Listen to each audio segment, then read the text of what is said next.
ठीक. So today's topic is COPD. Now, what is the definition of COPD? It is a chronic obstructive airway disease that is progressive and that is not fully reversible. So, this is airway obstructive disease similar to bronchial asthma. The difference is that it is not reversible, while in bronchial asthma it is reversible, that is intermittent. So there are two types of COPD. One is the chronic bronchitis, another is the emphysema. So chronic bronchitis is defined as productive cough on most of the days for at least 3 months a year for 2 consecutive years. That is the clinical definition of chronic bronchitis. While in emphysema is defined on anatomical basis. That is defined as dilatation of airways distal to the terminal bronchioles with destruction of their walls without any fibrosis. Distal to the terminal bronchioles. What are the parts distal to the terminal bronchioles? These are the respiratory bronchioles, respiratory duct, and alveoli. So here in these three components, gas exchange occurs. So there will be destruction of these three parts. These three parts are called the acinus. So there will be damage to this structure and there will be no any gas exchange. Now etiology. What is the etiology of COPD? Most important risk factor is smoking. Usually, and another is the biomass fuel combustion. Biomass fuel means is any animal excretory material that is used in poor families for this cooking. This is called the biomass fuels. Smoking is the most important risk factor, and it usually occurs after 10 pack years. Now, what is the one pack year? If one smokes 20 cigarettes per day for 1 year, that constitutes one pack year. And COPD usually occurs after 10 pack years, 10 pack years के बाद. Third factor may be this host factor. For example, there may be alpha antitrypsin deficiency. These patients also develop emphysema. Now, clinical features. Now, what are the clinical features? I already told that chronic bronchitis dominant feature is productive cough. Productive cough means cough with sputum. Cough with sputum and wheeze. That usually occurs most of the days. So these are symptoms. What are the signs on examination? What you will find? On examination, shape of the chest may be barrel shape. Patient may be using accessory muscles of respiration, for example, this sternocleidomastoid muscles or scalenus. There may be supraclavicular, suprasternal, intercostal indrawing. There may be nicotine marks on the fingers due to this cigarette smoking. And on auscultation, you will find there will be prolonged expiration, there may be wheeze, and there will be decreased movement of diaphragm on the percussion. And severe attack patient usually uh, tries to sit forwards and with support with hands keeping on the table to support this pectoral girdle. This is called the tripod position. And in some cases, you may find Hoover signs. In this sign, what happens that with normally in inspiration, this chest wall expands, while in Hoover signs with inspiration, chest wall ribs goes inwards.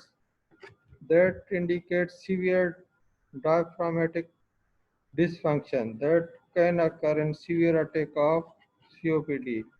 That is called the Hoover sign. Now, what are the investigations? Investigations force exparty volume in 1 second is decreased. Number two, ratio of forced exparty volume in 1 second to forced vital cavity is less than 70%. Now I am again explaining what is this. Force exparty volume in 1 second. These are usually detected by spirometry. That is instrument that is available in medical wards. That is available in medical too in this PMC hospital. You can see during posting. In this, patient is asked to take deep inspiration and he is asked to forcibly exhale.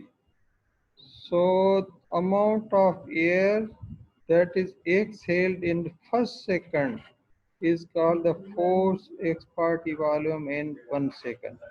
That is usually decreased as compared to normal. Second investigation is ratio force exparty volume in 1 second to force vital capacity. Now, what is the force vital capacity? In force vital capacity, patient is asked to take deep inspiration and then he is asked to forcibly exhale what he can. So amount of air that can be exhaled, that is called the force vital capacity. So that ratio is less than 70% in all the obstructive disease. It also occurs in bronchial asthma, it also occurs in COPD in both these conditions. Then X-ray. So what you will find X-ray, I will show X-ray in the last slide. CT scanning also is usually done, especially to decide the emphysema, to diagnose the emphysema, bulla formation that occurs in emphysema that easily detected by CT. These are not easily detected by the X-ray. So CT is must to decide about extent of this emphysema and bullous formation. And a young patient without smoking and he is developing this COPD, we must assess the alpha antitrypsin level because if this level is decreased, then it may be the cause of COPD. Now management.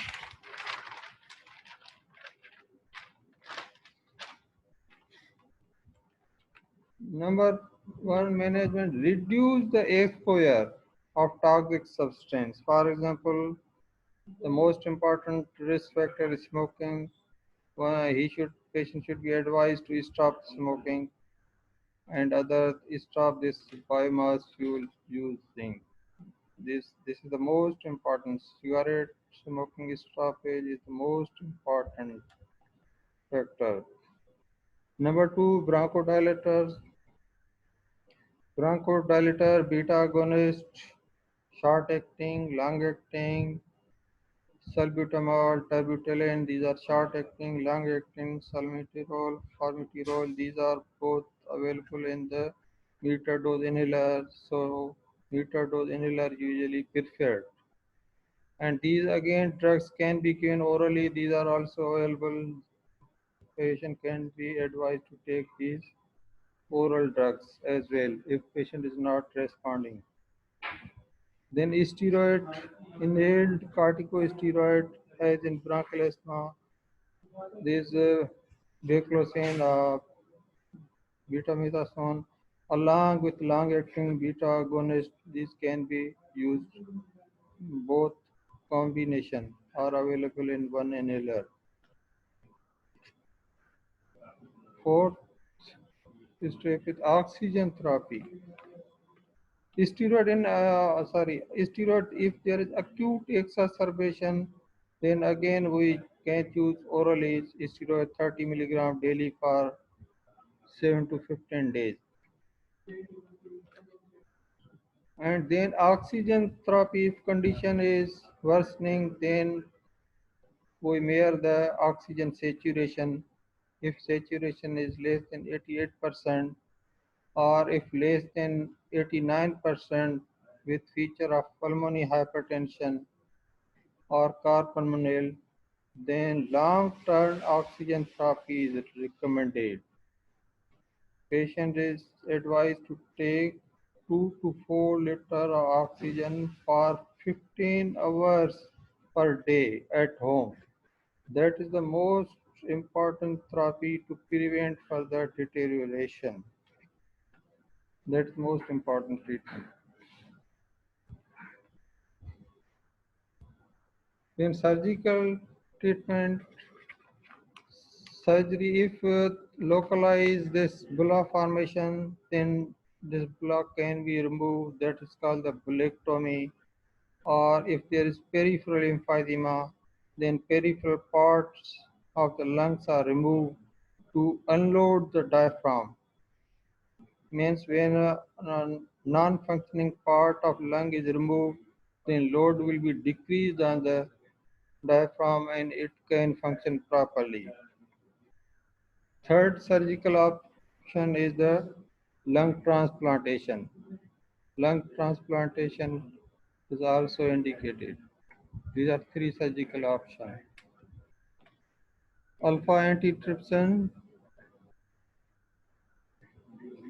Now, if patient is deficient in alpha antitrypsin, then it is also given to those patients who are deficient in alpha antitrypsin deficiency.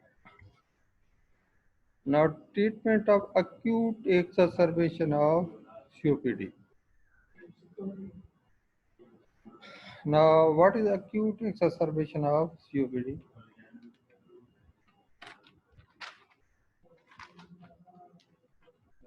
When patient develops deterioration of condition, for example, he develops more cough, fever, or increased sputum, or increased purulence of sputum, that is called acute exacerbation of COPD. Cause may be any infective exacerbation. Infective cause may be responsible. So how you will treat this patient? This is common in the medical ward. Patients usually are admitted when there is acute exacerbation of COPD. Stable patient attend OPD, while patient with severe attack of COPD, that is called acute exacerbation of COPD, these are admitted in medical ward. So you have to assess the patient and you have to start oxygen. Oxygen is usually started at 24 to 28%, not 60% or 100%. This thing is important. For example, in pneumonia or asthma or pulmonary edema, we can start 100%. While in case of COPD, we have to start only 24% to 28%. Why? Question is why? What happens that in chronic lung disease, let me explain. There are two stimulus of respiration: hypoxia or increased carbon dioxide. Hypoxia means decrease oxygen or increase carbon dioxide. In COPD patient, there is consistently increased carbon dioxide. So this raised carbon dioxide is no longer a stimulant for respiration. So stimulant for respiration is only decrease oxygen.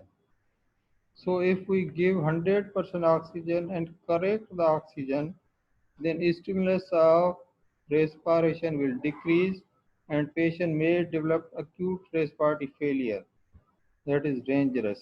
That that is the reason we start only 24 to 28% oxygen. Second step is nebulized beta agonist, as in bronchial asthma, salbutamol or terbutaline. We can repeat half hourly or 2 hourly. Then again, steroid can be given 30 milligram state, or it can be given by injection, hydrocortisone 100 milligram BD. And when you are suspecting infection, then you should give good antibiotic cover. Even then patient is not improving, the next step is non-invasive ventilation, artificial respiration. Non-invasive ventilation and mechanical ventilation, these are advanced treatment strategies. In non-invasive ventilation, we do not pass endotracheal tube, but that is also ventilator. In this, what happens? That pressure is applied, either positive pressure ventilation or bilevel positive airway pressure. During this inspiratory phase, increased pressure is applied, and during expiratory phase, decreased pressure is applied.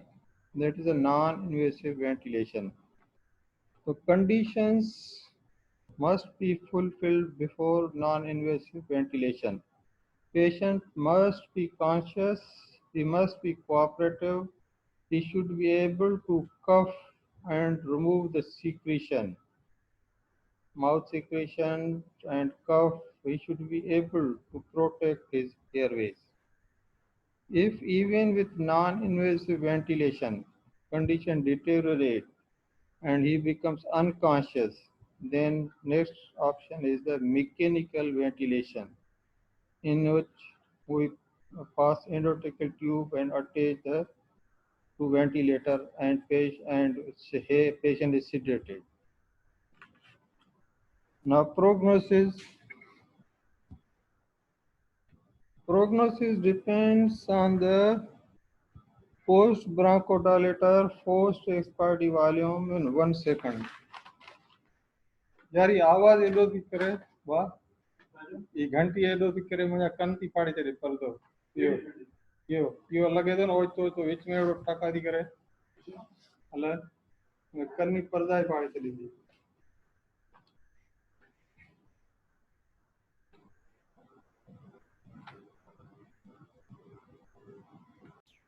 So if there is decrease in forced expiratory volume of 1 second, that indicates worse prognosis. If it is increase more than 80%, good prognosis. If less than 30%, less bad prognosis. Second is the distance walk in 6 minutes. Ask the patient to walk in 6 minutes, how much meters can he walk. See if he can walk for a few meters, that is bad prognosis. Then against Medical Research Council Disney scale, higher the grade, bad prognosis. Body mass index, if patient body mass index is less, then again bad prognosis. Now this is the X-ray of patient. Sorry. This is a X-ray of COPD. You will find that lungs are hyperinflated. Lungs are hyperinflated. Heart is tubular. Heart is tubular. And hyperlucent lung, black lung, and decreased vascular marking. Peripherally, you will find decreased vascular marking and low flat diaphragm. This is typical of this emphysema. Now, in this difference is this is also hyperinflated X-ray, but there is prominent bronchovascular marking, prominent bronchovascular marking, and there are ill-defined shadows, opacity, and that picture is called the dirty lung.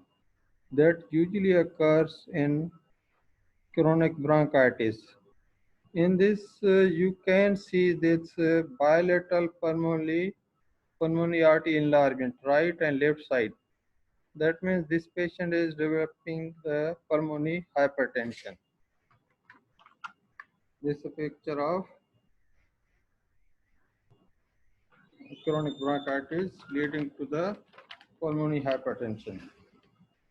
Now there are again two types. What is the pink puffer and blue bloater? In emphysema, patients are usually thin and these are not cyanosed. That means these are pink. And during during respiration, during exhaling, he will blow out air. That is called puffing. So this is that is why this is labeled as pink puffer. Pink puffer. These are not cyanosed and these are blowing. Purse lip appearance. And another type is the blue bloater. Blue bloater means swelling. These are obese patients, and blue means these are cyanosed. This usually occurs in the chronic bronchitis. So chronic bronchitis will label blue bloaters and emphysema will develop pink puffer disease. Sometimes both disease overlap. In same patient, both disease will occur. Now, what are the complications of COPD? Patient may develop most important complication is carpulmonale. Patient may patient may develop chronic respiratory failure, or patient may develop secondary infection, may die due to septicemia. So most important complication is pulmonary hypertension leading to the carpulmonale. So 50% cases of carpulmonale are due to COPD. So COPD is the most important cause of carpulmonale. So what is the carpulmonale?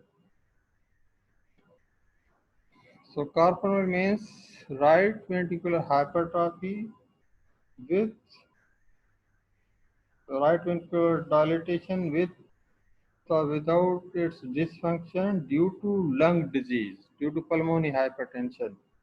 So in the end result will be pulmonary hypertension that will lead to the right ventricular hypertrophy and failure, that is called the carpulmonale. Carpulmonale. So what are the features of this carpulmonale? So right-sided failure, features will be right-sided failure. Features will be of right-sided failure. JVP will be raised, liver will be enlarged, peripheral edema will be present, and on examination, left parasternal heave will be present. Auscultation, pulmonary component will be loud. There may be tricuspid regurgitation, murmur of tricuspid regurgitation, and in JVP you may find CV waves, and this is further confirmed by this X-ray. X-ray I already told you, and ECG there will be features of right ventricular hypertrophy, for example, this right axis deviation, R in V1, P pulmonale, non-progressive R waves, low voltage ECG. These five features will be present in car pulmonale. So, what is the treatment? Treatment is the most important treatment is the oxygen therapy, home delivery, home oxygen therapy, domiciliary oxygen therapy. That is the only treatment to prevent further deterioration. And second option is surgery, lung transplantation. So these are the last result of this transplantation last result, and oxygen therapy should be prescribed when saturation is less than 88% or less than 89% with feature of pulmonary hypertension or carpulmonary. So long-term oxygen therapy 24 to 28% or 12, 15 hours per day. That improves the prognosis. Now,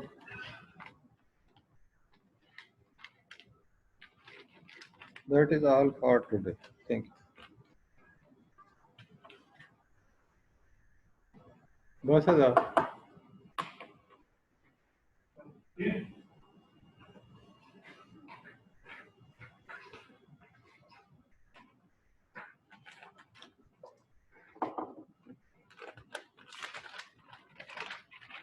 email email को है ना WhatsApp में मुझे email